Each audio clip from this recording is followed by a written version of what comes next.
Graças a paz, meus queridos e amados irmãos em Cristo, Pastor Jó tem mais um vídeo para abençoar sua vida, para edificar sua fé. Você que ainda não é inscrito no nosso canal, se inscreva, porque constantemente você terá um vídeo aí para abençoar sua vida, para poder trazer ainda mais conhecimento para você. Queridos, a palavra de Deus há um texto, se não me falha a memória, o livro do profeta Oséias, que diz: o meu povo padece, sofre por falta de conhecimento. Nós precisamos conhecer e prosseguir em conhecer ao Senhor. Amém? E hoje nós vamos falar sobre santificação. Um tema muito importante, muito atual, uma doutrina totalmente bíblica e que às vezes é pouco difundida, pouco falada no nosso meio. A Bíblia diz, na carta aos Hebreus, capítulo 12, versículo 14, que sem a santificação ninguém verá ao Senhor.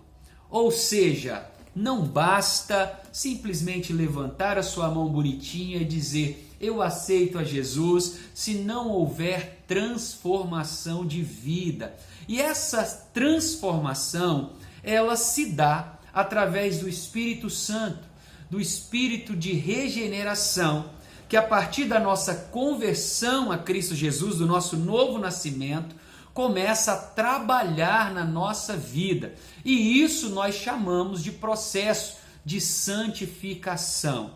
Ou seja, não posso de maneira alguma dizer que sou cristão e viver da mesma forma. Não é condizente, não tem como. Sabe, a luz comungar com as trevas. Não tem como alguém que antes matava e agora está em Cristo e continuar matando. Não. A palavra de Deus vai nos dizer, 2 Coríntios capítulo 5, versículo 17. Agora, pois, se alguém está em Cristo, nova criatura é. As coisas velhas se passaram e eis que tudo se fez novo. Logo, o que eu posso entender é que a igreja é um lugar aonde nós encontramos os ex. E não é os ex-namorados ou qualquer coisa do tipo. São os ex-prostitutos, os ex-mentirosos, os ex-adúlteros, os ex-preconceituosos, os ex-fofoqueiros, os ex-ladrões, enfim. A igreja é lugar de encontrarmos os ex. E a palavra santificação significa tornar santo. Olha que coisa linda! Separado é santo. Então, tornar santo, separado. Todo cristão foi separado por Deus para ter uma nova vida com Ele. E isso é tremendo, isso é lindo. Deus nos separou para que a partir dessa separação nós venhamos então caminhar com Ele em santificação, sem a qual ninguém verá ao Senhor. Tanto no Antigo Testamento como no Novo Testamento nós vamos ver Deus pedindo ao seu povo que sejam santos. Eu registrei 2 textos aqui, quero que você depois leia na sua casa com calma, tá bom? Levítico capítulo 20, versículos 7 e 8. E 1 Pedro, capítulo 1, versículo 15 e 16. Em Levítico, Deus chega a ser mais enfático e vai dizer assim: olha, porque eu vos santifico. E lá, em 1 Pedro, vai dizer que sede santos, porque eu sou santo. Então não tem como eu dizer que sou servo ou filho de um Deus santo e viver na imundície. O processo de santificação exige isto. E a pergunta é: durante o processo de santificação, pode acontecer de eu cair, de eu pecar? Claro que pode. Nós estamos num processo. Amém? E é muito importante nós entendermos isso. Tanto para a nossa vida espiritual, porque infelizmente muitos hoje em dia estão caindo e ficando prostrados, se culpando, aceitando a acusação de Satanás. E não é essa a vontade de Deus. Ainda que nós caiamos, a vontade de Deus é que nós nos levantemos, sabe? Que sacudamos a poeira, levantemos a cabeça e prossigamos para a glória dele, em nome de Jesus. Então, infelizmente, em alguns momentos, pode ser que nós caiamos em tentação. Pode ser que nós venhamos pecar. A questão não é o pecado. Deixou de ser errado ou deixou de ser pecado? Não. A questão é nós não nos entregarmos às práticas do pecado. 1 João, capítulo 3, versículo 9 vai dizer isso. Aquele que é nascido de Deus não vive pecando.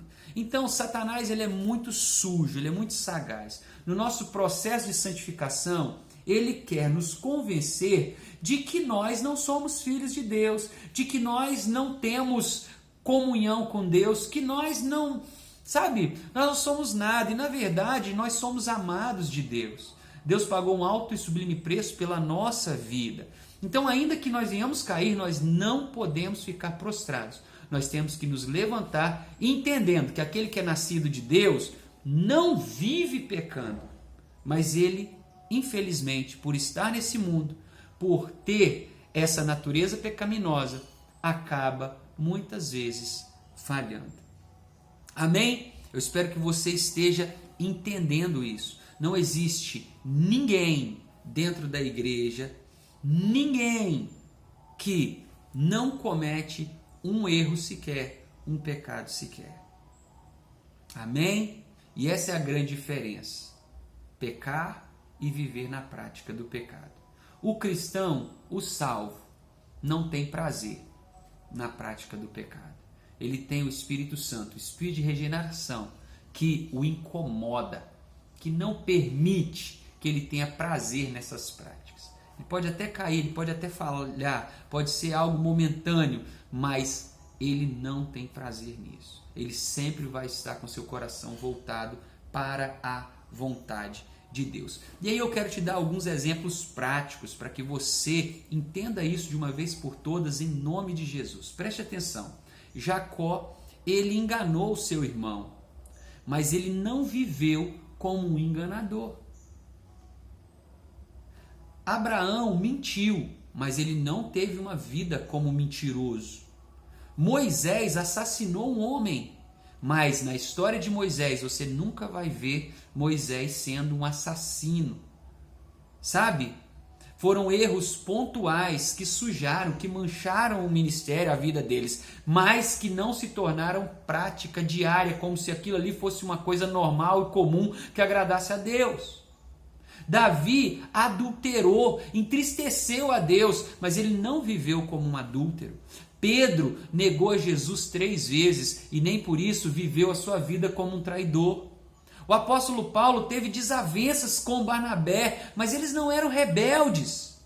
E é isso que você precisa entender em nome de Jesus. Nós estamos em processo de santificação. Sem santificação ninguém vê ao Senhor. Ainda que nós venhamos cair em alguns momentos, falhar em alguns momentos, nós não podemos viver na prática dessas falhas, como se isso fosse algo normal. Nós temos que nos arrepender e nos voltar para Deus e continuar caminhando rumo ao prêmio da soberana vocação, que é o propósito pelo qual Deus nos chamou. E nós vamos ver que às vezes as pessoas vão apontar o dedo para nós, elas vão nos acusar, elas vão nos condenar, ou nós talvez vamos condenar alguém. Nós não podemos ter ou usar esse papel de juiz, porque a nossa justiça diante da justiça de Deus é como um trapo de imundície. Só Ele é justo juiz, só Ele pode fazer isso. E aí nós vamos analisar a vida dos homens de Deus e vamos aprender que não importa o que as pessoas digam a nosso respeito, o que importa é o que Deus diz a nosso respeito. Então nós vamos ver Jacó sendo um enganador, ou melhor, enganando, mas depois Deus mudando a história dele e fazendo dele o Israel de Deus. Nós vamos ver Abraão sendo pai de uma nação, o pai da fé. Nós vamos ver Moisés sendo libertador e um dos maiores profetas da história de Israel. Nós vamos ver, por exemplo, Davi, que ainda que tenha pecado, se arrependeu, mudou de vida e se tornou um homem segundo o coração de Deus. Nós temos Pedro, que ao trair Jesus, meu Deus, imagino como se sentiu, mas ele não ficou paralisado por conta daquele erro e se tornou um grande evangelista, um ganhador de almas, um apóstolo amado de Jesus. Também temos Paulo, que por mais que tenha se desentendido, foi transformado em um dos maiores apóstolos da história, um dos maiores homens de Deus que marcaram a sua geração, e não só isso, que marcaram as gerações futuras, porque entenderam de uma vez por todas que Deus está sempre de braços abertos a nos perdoar e escrever uma nova história na nossa vida. Uma história de santificação, uma história de vitória. Que Deus abençoe a sua vida em nome de Jesus. Eu não sei o que você tem passado, eu não sei o que você tem enfrentado, mas eu quero te dizer que isso não é o seu fim. Levante a cabeça, continue marchando, porque assim como Deus fez na vida dos servos dele, que falharam e tiveram a sua história de vida mudada, Ele também fará na sua vida, em nome de Jesus. Que Deus te abençoe poderosamente, um forte abraço e até o próximo vídeo. Valeu!